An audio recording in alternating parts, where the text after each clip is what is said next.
Hey everyone, back again. Now, hopefully, this time we have Instagram on board. Let's see if we do. Yes, we did it. Nothing like a bit of an impromptu live stream. Now, guys, as you join, for those of you who haven't been here when I've done these live streams, it's lovely to meet you. So, as you join, please just let me know whereabouts in the world you're tuning in from. And of course, comment your questions below. So, I'm just going to wait a little while people join us here on the live stream. Who have we got here? Okay. So we've got a few people joining in already, which is awesome to see. So, guys, this is actually a live podcast. I'm going to record this, and for those of you who haven't listened to my new podcast, which is going great guns, Fake Love and Flying Monkeys, please do so. So, I am going to put the name of it in the comments right now. So you can, here we go, Fake Love, and I'm a really slow typer. Flying Monkeys. Here we go. So you can download it. You can subscribe to my channel wherever you get your podcast. So on YouTube, on Spotify, on Apple, pretty much anywhere. Now, already we've got Darlene Eaton is there. Hi, Darlene. Thank you so much for joining me.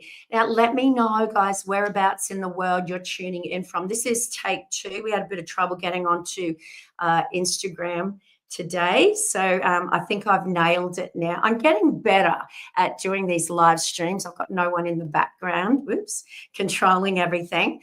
But please share, guys, if you can, share the live streams, especially while we're streaming. It really, it just helps with the algorithm and to, just put it out there into the atmosphere and to get it to more people, I guess, to be more visible.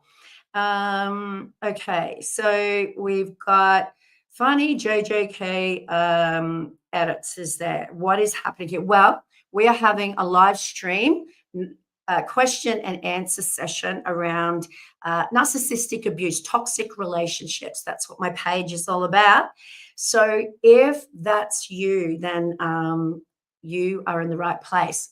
So for those of you who are new to these live streams, I'm Nova. I'm a counsellor here in Brisbane, Australia, Queensland, and I counsel people all over the world in their narcissistic abuse recovery. I'm also the author of the best-selling Fake Love, Understanding and Healing from Narcissistic Abuse, and I'm also a podcaster, and I've just put the name of my podcast in the comments. So guys, please do yourself a favor. I put about 3 or 4 episodes out a week, and you'll be able to really, I guess, just get that daily motivation, lots of information on there every day just about. And I have some amazing guests on board. I've had, if you go back over my excuse me, my, I think 70 or so episodes now,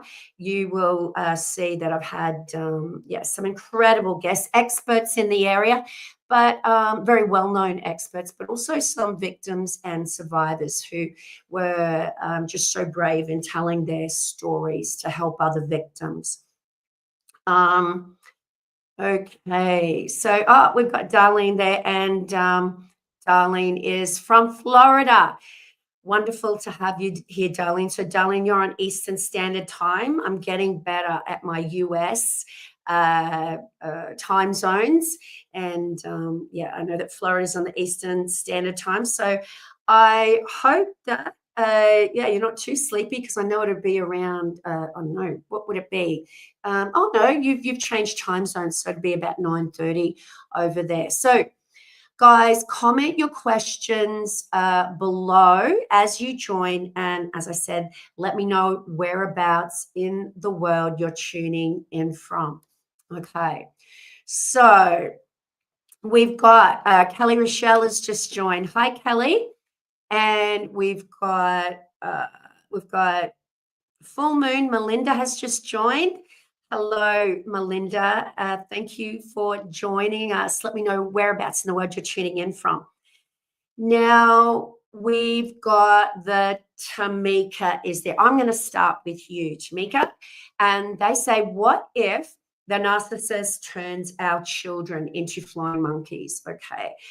Wow. This is such a dilemma for so many parents in that the children become conditioned to, and I hate to say it because it's a painful realization, and I talk a lot about this in my book, Fake Love, especially when they become older and you've got your golden child and your scapegoat child, particularly the golden child who has no doubt been conditioned to think that you, the true victim, are at fault and that whatever that toxic narcissistic parent is asking them to do is the right thing to do.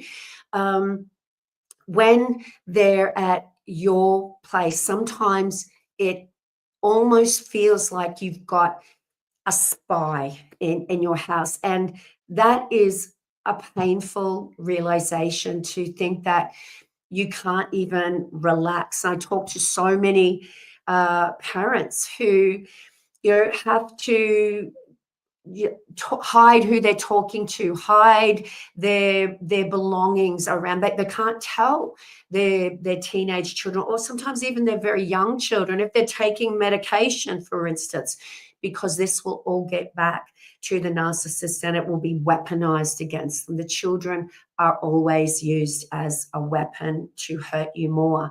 It's their only connection to you now if court proceedings, etc., are finished. And of course, that's what flying monkeys do. They become the eyes and the ears of the narcissist. And it's so difficult when it's your own child. So I really think it's about boundaries, to me. I think, sad as it is, you're going to have to monitor, what you say and what you do around that child, because even if they don't do it intentionally, the narcissistic parent is so manipulative.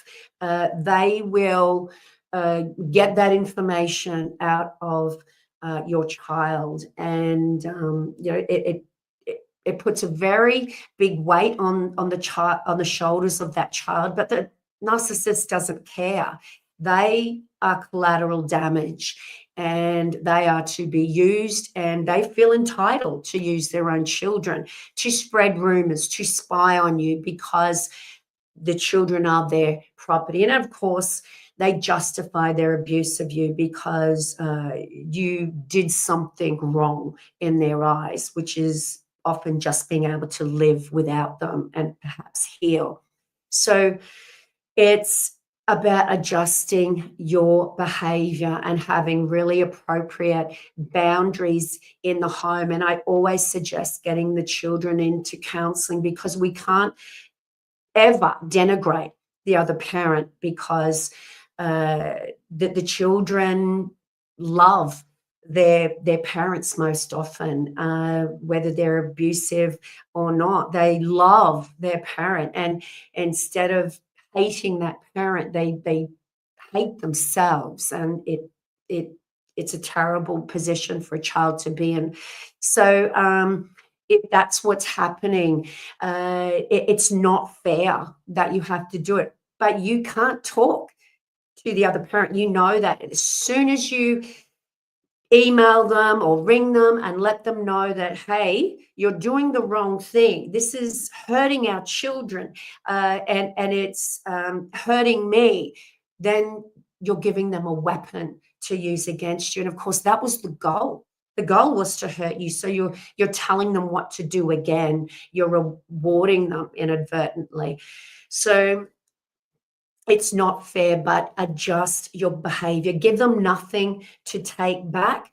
And if the children are talking to other people and supporting that smear campaign that your toxic abuser is putting out there to the world, then just remember what I always say about the smear campaign. And once again, I talk about this a lot in my book, Fake Love. I have a whole chapter on smear campaigns and managing them, or risk managing them. You don't defend yourself, because that's what the narcissist wants you to do. It keeps you engaged, and it can only hurt you if you hear about it. So have your boundaries in your own home, and let the children know what is acceptable and not. I mean, that's what boundaries are all about at an age appropriate level. But the thing is, it's always going to appear, if you say anything about the other parent, it's going to appear that you have an agenda. And that's exactly how the narcissist has set that up. So you want to give them as little stuff to report back on as you can. It's not fair, but you're dealing with someone who's very disordered. They're wired differently to you. And yes, get them into counselling, so that someone who is seen as impartial can slowly deprogram over time your child, because the children are conditioned just like you were, and they become trauma bonded themselves to that toxic cycle of ups and downs, that emotional roller coaster, and they crave the breadcrumbs of pleasing that narcissistic parent. And they're taught that if they're spying on you or taking something and giving it to that parent, they're rewarded for that. And as sick as that is, it's something that you have to be aware of and risk manage, because you cannot talk to the other parent. Yeah. So I hope that's helped. Who else have we got here today? We've got, gosh, Instagram is making them float away so quickly. We've got Irish Blessings is there. Hello. Let me know whereabouts in the world you're tuning in from, guys. And if you can, please share the live streams. It just puts it out there in the algorithm, helps it get out there to other people who are experiencing these type of toxic relationships. And of course, if you'd like to have a one-on-one Zoom counseling session with me, that's my job here in Brisbane. I'd love to be able to support you. So just trying to find out who else we've got on Instagram. We've got Mariposa is there. Mariposa Koza 4 has just joined. Thank you for joining us. And the comments. Okay. Stop making them float away, Instagram. Okay. We've got, gosh, please stay in the one spot. We've got Lupello is also there. Jessica L. Bryson is there. Okay, Mariposa says, you are amazing. Thank you. Oh, well, thank you so much for those kind words, Mariposa. I'm so happy if these live streams and my book and my podcast are helping anyone. But let's talk about the topic of today's live stream, and please put your comment, your questions below, which is how do you leave the narcissist? How do you leave when you're being pulled back into the toxic cycle, especially when you are so trauma bonded to your abuser, and most especially when you have children and you're being financially abused. You are uh, made to feel like you can't survive without them because they control everything. And of course, they've absolutely destroyed your confidence and your self esteem, and made you think that no one else will want you. And also, how do you leave if it's a toxic, narcissistic parent whom you feel obligated to? Because, of course, narcissistic parents condition you over a lifetime through fear, obligation, and guilt to tolerate their abuse.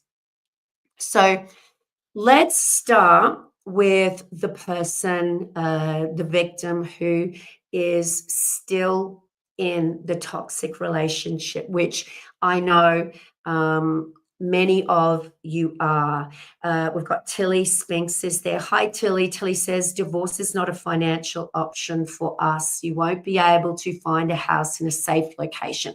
And that's exactly what I'm talking about. That's one of the strategies the narcissist uses to scare you into thinking that and believing that you can't survive without them. So the narcissist, no matter what they say, they do not want you to go until they're ready. When they're ready to discard you and they've got that new source lined up, that's when it will be okay. But even then, you're not allowed to get on with your life and heal because they need to be inside of your head at all times. But how do you physically leave and want to leave when this person keeps pulling you back in for another round of abuse, essentially another cycle?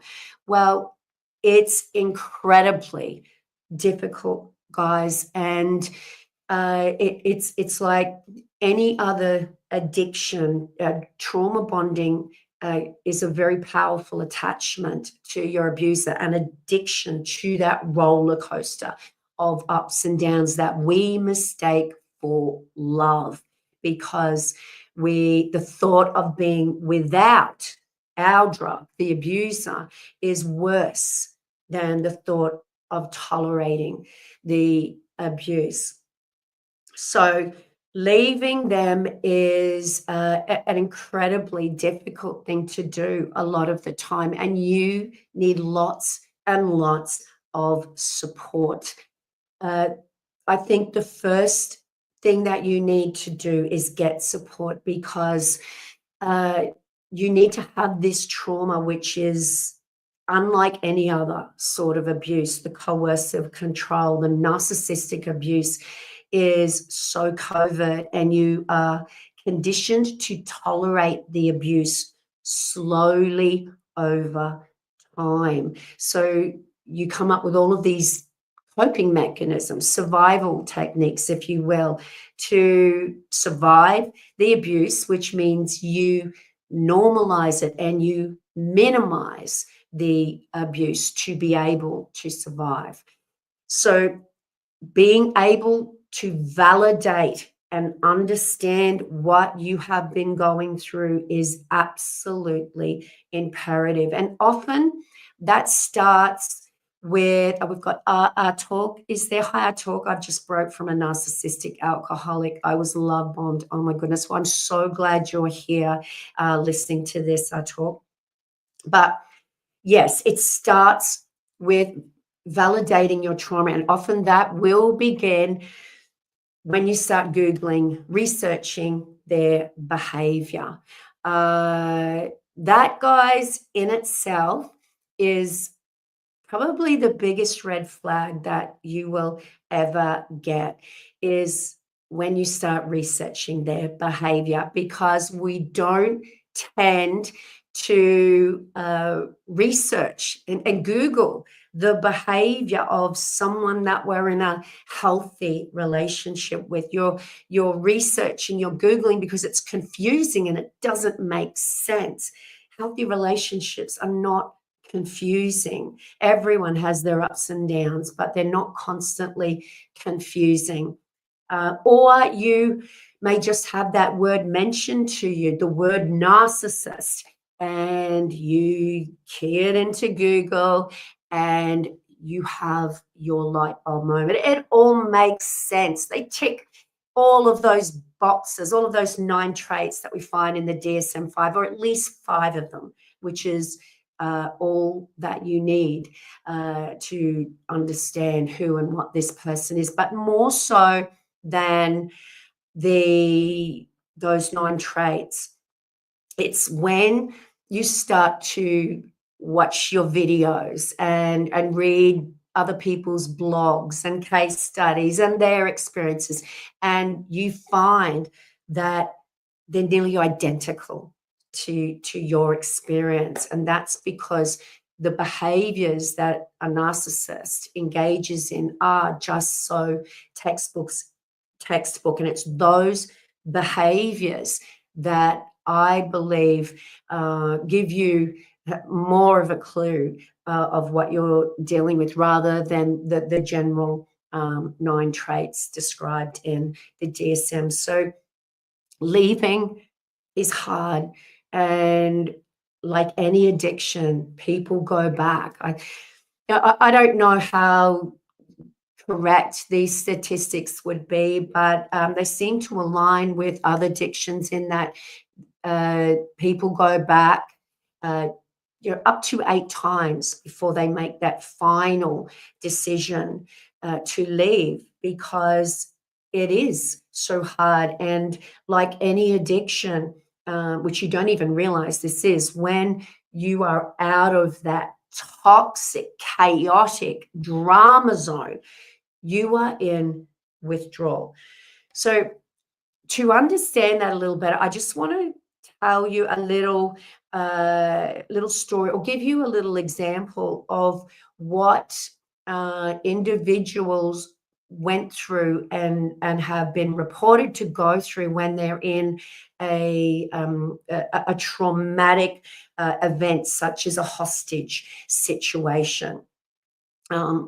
There is research that suggests that people who have been subjected to that, especially for extended period of time, come out of those situations and go ahead in their lives seeking out adrenaline seeking or adrenaline pumping activities, things like skydiving and things that would be highly risky. Some people become promiscuous or end up making really risky financial decisions, activities that get that adrenaline pumping. And the research says that that happens because of the complete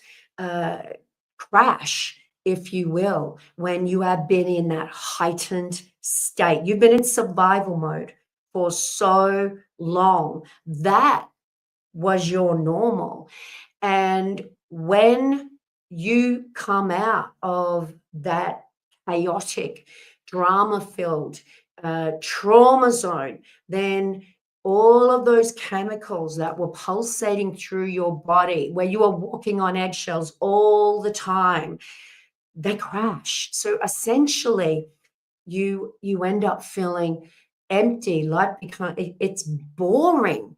And we look at that emptiness and that boredom as missing the person we love. And this is what you have to understand when it comes to trauma bonding and the way you feel afterwards and why you keep going back. When you're looking at what they're doing on Instagram, or you're asking people about them, or you're driving past their home, you're essentially trying to relieve a craving. You block them, and the anxiety starts to build and build and build. And then finally you unblock and you call them. And just for a brief moment, you get reprieve from the horrible withdrawal. But like any addiction, the cycle just starts up again and becomes worse than ever. And then you've got those deflated feelings that you failed and that you're never going to be able, to get away from this person. You've just got to suck it up.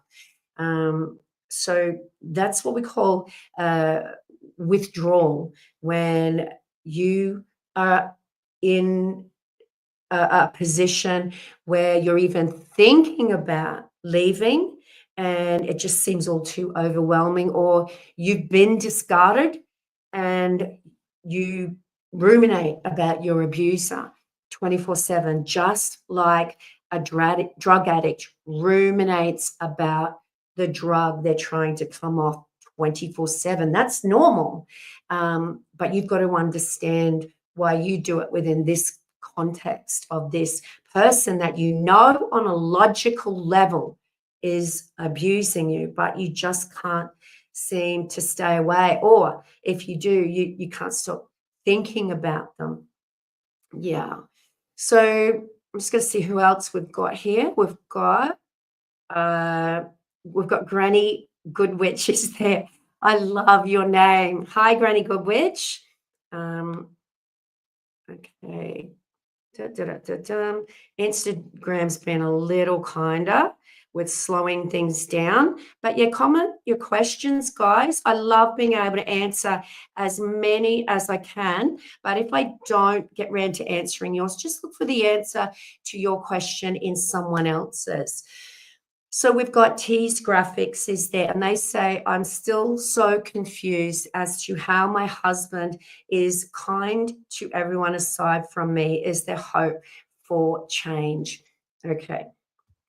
So I think that's probably the most common question I get asked from my counselling clients. And by the way, that's all I do. I work specifically with victims and survivors of narcissistic abuse. But the most common question I get is, will they change? And my answer to that is, painfully for the victim who is wanting that person they pretended to be back, my answer is, why would they change? They don't think there's anything wrong with themselves.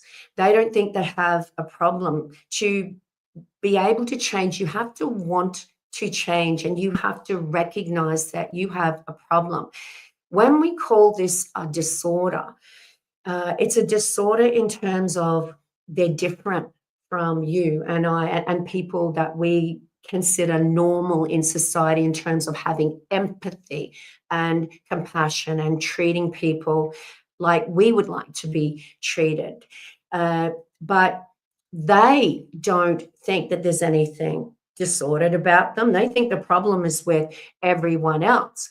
So NPD belongs in a group of disorders that we call the cluster B personality disorders, which encompasses, I'm just going to say psychopathy, sociopathy, antisocial personality disorders. That's what I was trying to say. Both of those fall under antisocial personality disorders. NPD, borderline personality disorder, histrionic personality disorder. And I think there's one more there, but I just can't think of it off the top of my head. But NPD is probably the only disorder where the person who actually has the disorder is not negatively impacted by it. It's everyone around the narcissist who finds themselves in therapy, and the very person who should be in therapy because they hurt and use and betray and abuse everyone in their lives. That person never goes to therapy to find out what's wrong with them. And if they do, that's because they're manipulating you and trying to manipulate the counselor. It's everyone around the narcissist. So when we say, will they change? Why would they change? We want that person back, person who was so nice to us at one time. We want then the person back who just gave us little glimpses of that person with the breadcrumbs, which was just to keep us stuck, to keep us from leaving, because they're always reminding us of that person they pretended to be. And those breadcrumbs deflect from the abuse. They remind you of the person that doesn't exist. So coming to terms with that is painful. And I think, if anything, that's probably the hardest thing to come to terms with, is the fact that no, they're not going to change back into that person, because that person doesn't exist. And the reason I know this, and once again, guys, I'll put it in the comments, but please get my book, Fake Love, Understanding and Healing from Narcissistic Abuse. It's not a boring textbook, and you can get it in Audible, Kindle.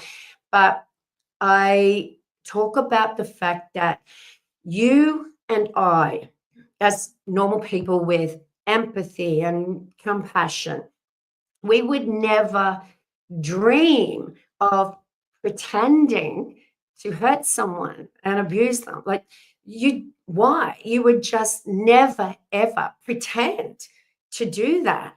So that's because that's genuinely who you are. You're a kind, empathic soul.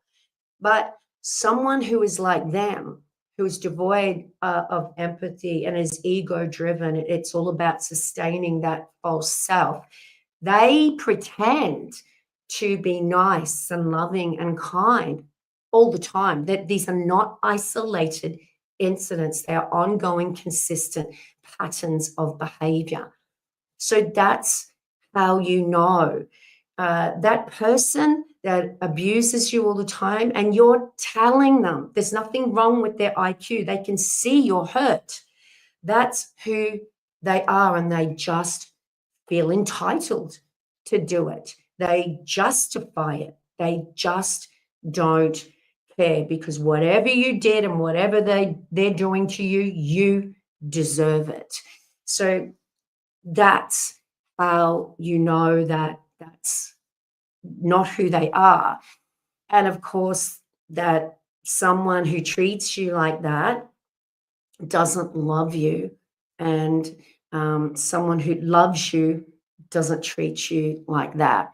You know, many of you will have heard me say on numerous, excuse me, on numerous occasions that love is just a word.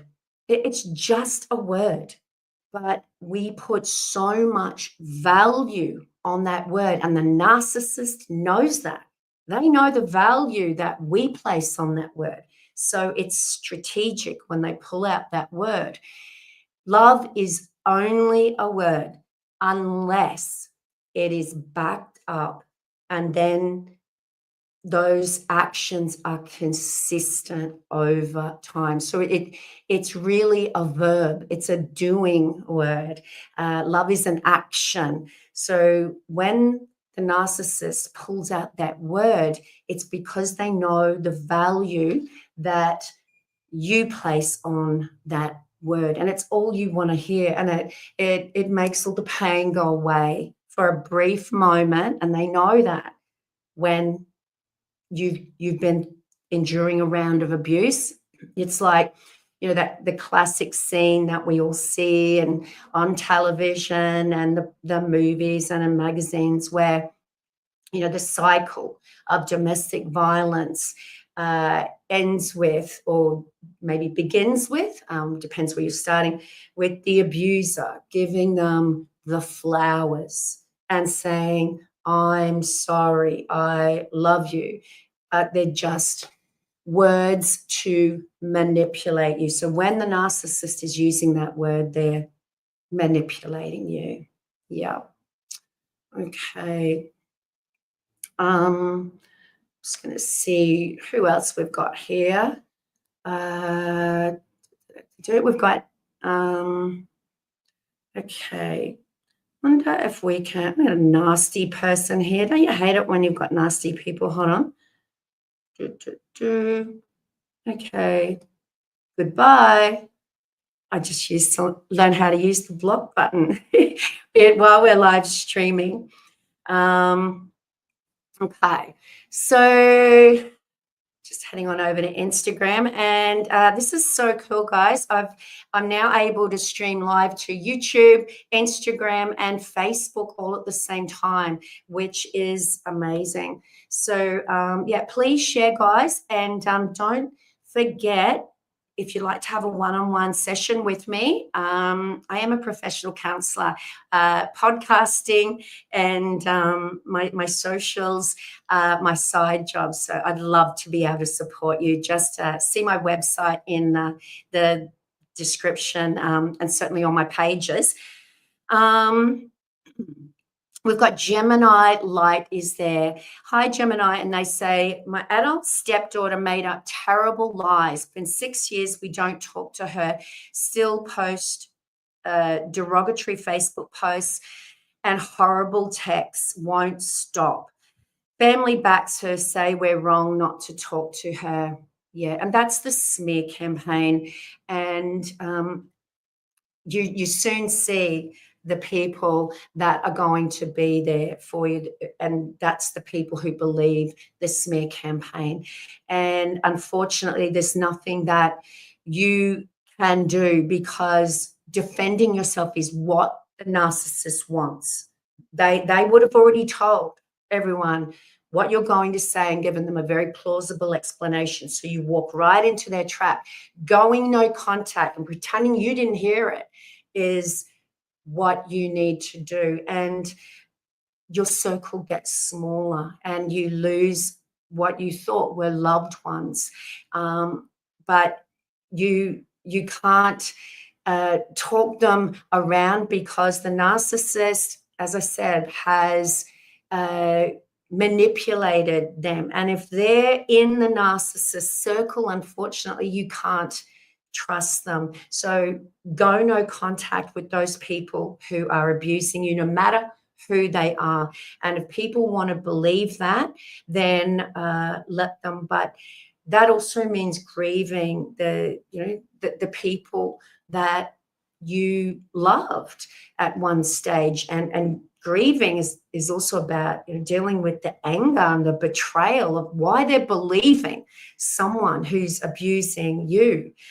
So yeah, get lots of support, but yeah, don't bother defending yourself. It's what they want. It keeps you engaged, and yeah, go no contact with anyone who is not respecting your boundaries. Yeah, I hope that's helped. Okay. We've got Mel Accountability is there. Hi, Mel. Mel said, oh, Instagram just took that comment away. Hold on. I'm going to try and find you again, Mel. Where'd you go? Just bear with me. Talk amongst yourselves, guys. Mel says, he says that I am the narcissist, which makes me wonder if I am. Oh, my goodness. If I have a client and they have not at some stage thought that they were the narcissist, then they're one of the few, because this is such a normal occurrence. The narcissist engages in what we call DAVO: deny, attack, reverse victim, and offender. So the narcissist conditions you to believe also that your reactions to their abuse are the problem. And because you're reacting, we call this reactive abuse, you're reacting in a way that's outside of your character, and you can reflect on your behavior, and you're not proud of that behavior. You believe it. So you fall into the trap of thinking that they're right. They've taught you or conditioned you to believe that you're always wrong and that you've got all the problems.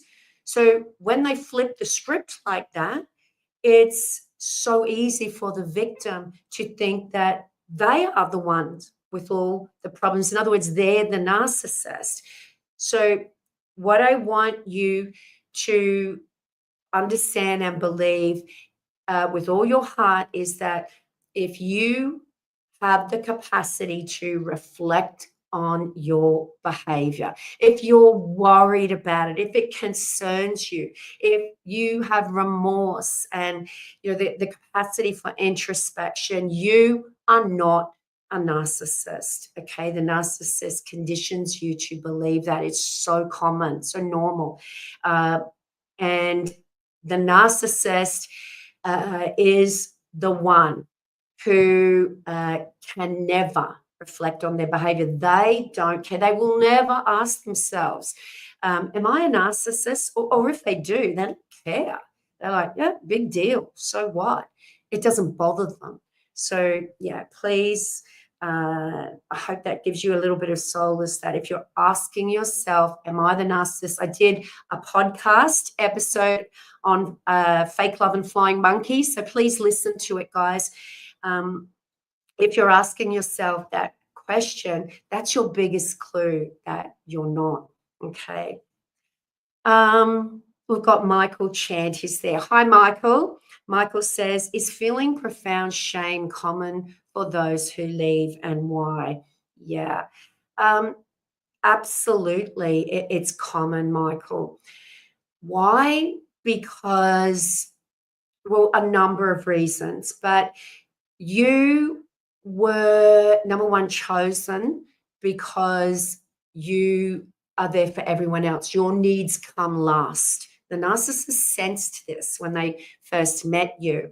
What that also means is that strength to be there and help people with their issues, and probably because they're also playing the victim, helped you to normalize the abuse, to minimize it, rationalize it away, and to think it wasn't their fault. They can't control it. And you try so hard. And of course, they keep shifting the goalposts. You'll never, ever get there, but you get up and you try again and again and again. So you come out, you're discarded, and you have had your self-esteem, your confidence shattered. And on top of that, you have this shame around failing. You did everything. You couldn't have done any more, or you'll come up with things that you could have changed and done better that the narcissist put inside your head. But you have this shame around failure when you tried so hard.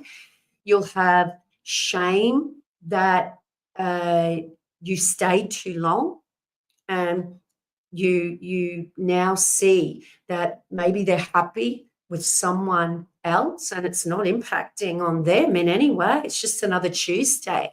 So shame that you didn't leave after the first red flag. You'll have shame perhaps because other people told you to go earlier and you didn't listen to them, and shame because you still think about them. You still think about this person, ruminate about them, even after everything they did to you.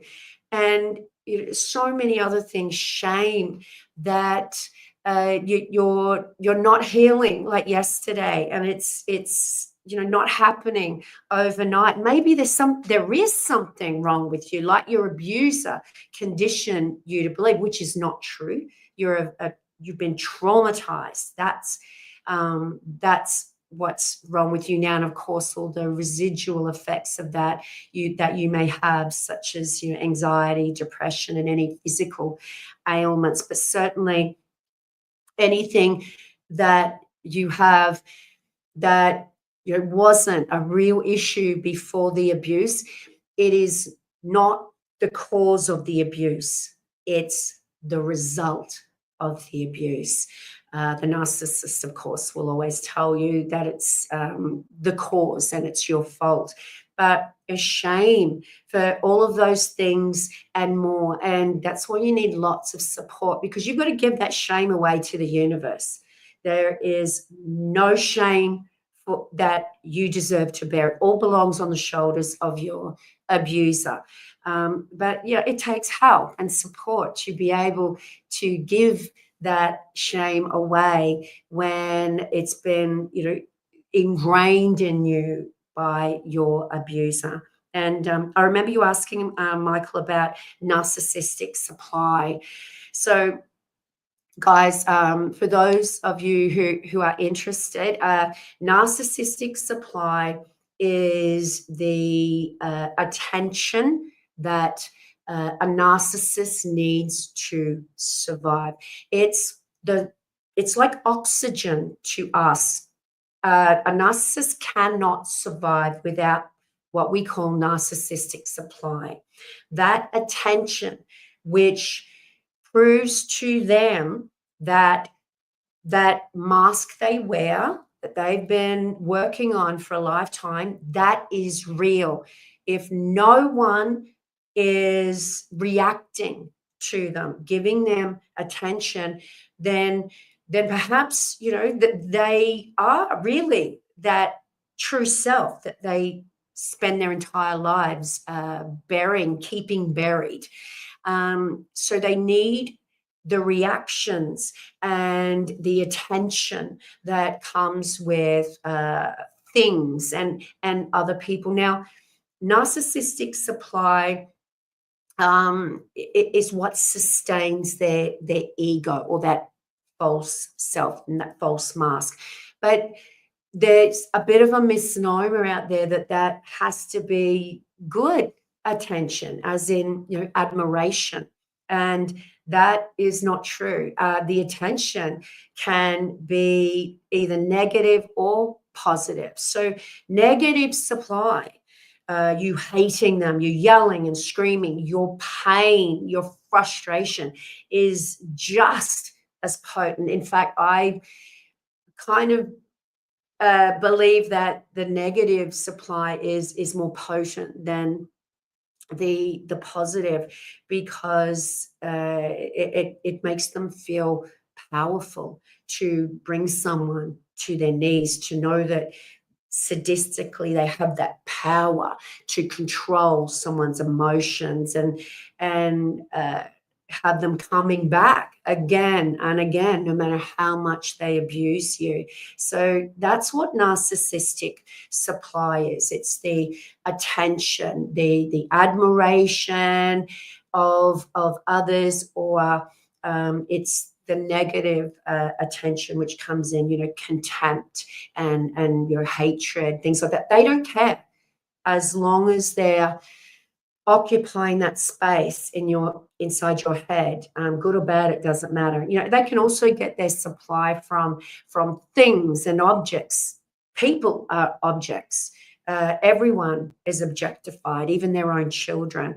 So, objects like, a flashy car, or having the best house, or, one of the 9 traits of NPD is that they have this pathological envy of others, and they also think that others envy them. So, they're always trying to outdo everyone they see as having something better than them, because that person doesn't deserve it. The narcissist deserves it. So that's where their envy of others comes in. So yeah, that's just a brief description, but once again, lots more detail in my book, I call Fake Love.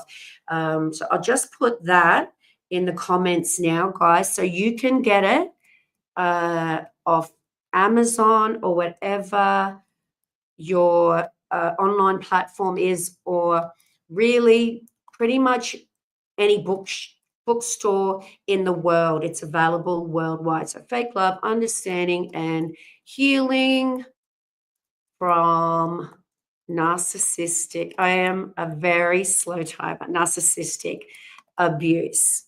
There you go. Okay, just put that in. Okay. Did that go? Yeah, gone. Yeah, so I hope that's helped, Michael. We've got Darlene there. Hi, Darlene. Darlene says, I never heard that word narcissist until 2 years ago. And then I started wondering if I was a narcissist. I guess because I've been in a few bad relationships, I'm growing stronger every day. Well, I am so proud of you that you are growing stronger every day, Darlene. And you are not on your lonesome when you say, I've never heard of the word narcissist.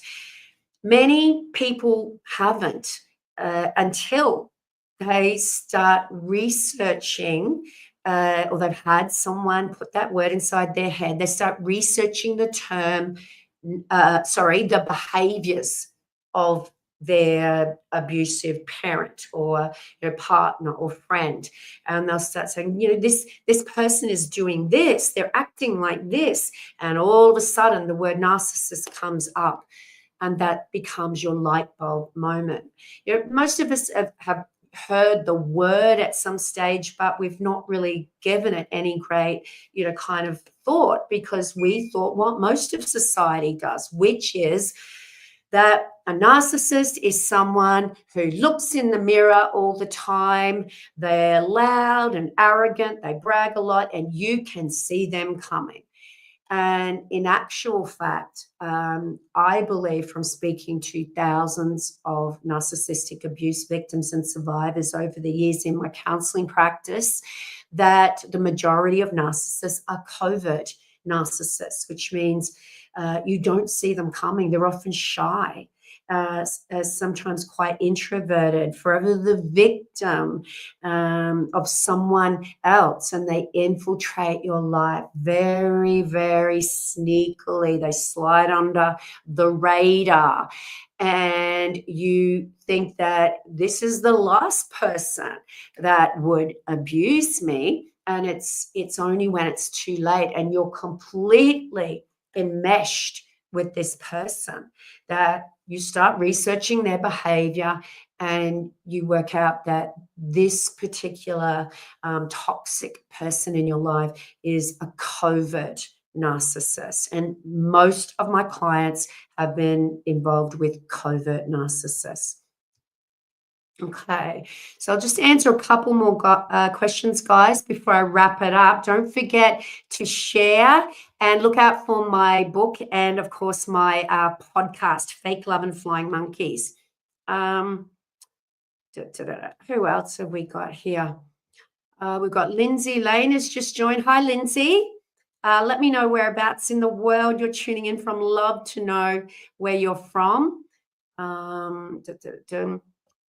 Okay, we've got Stacey Diana there. Hi, Stacey. Stacey says, how do you heal the trauma bond?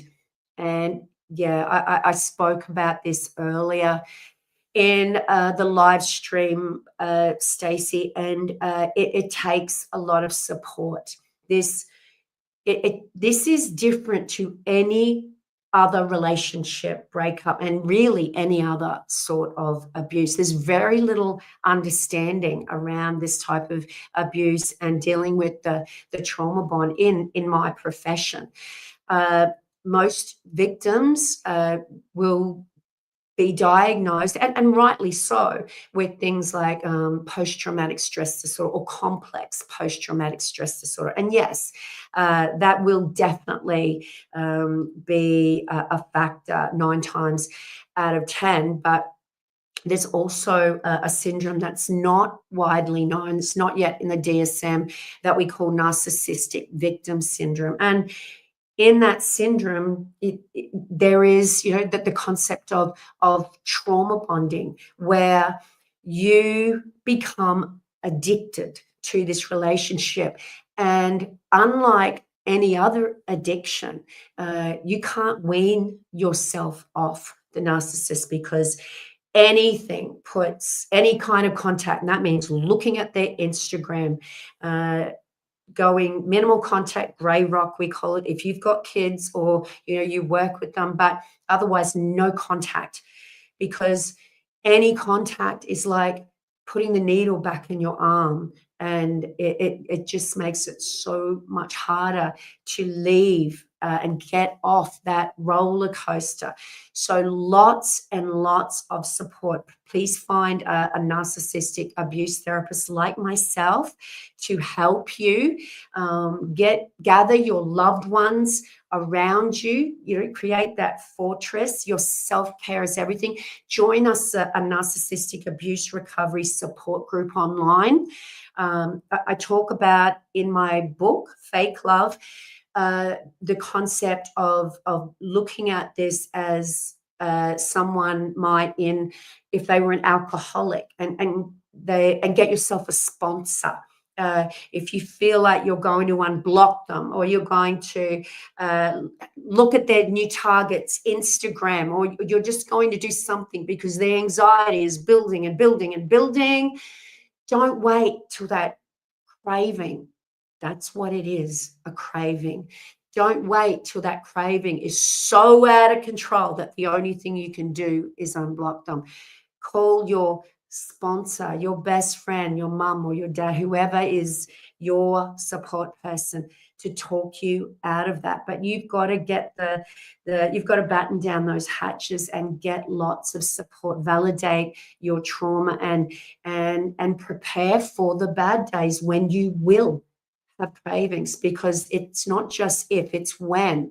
And if you're not blindsided by them, you can prepare for them. But lots of support.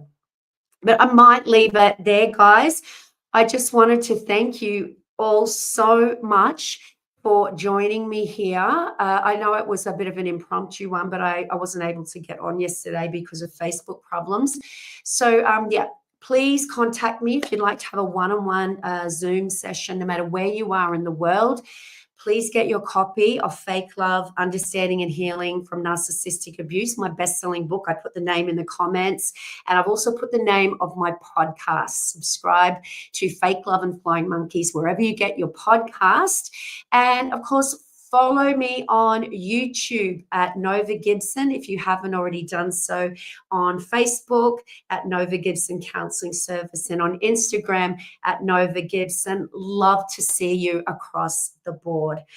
Okay, on that note, guys, it's bye from me for now until the next live stream, which hopefully I'll advertise for. Remember your worth, and then add tax. I'll see you next time. Bye.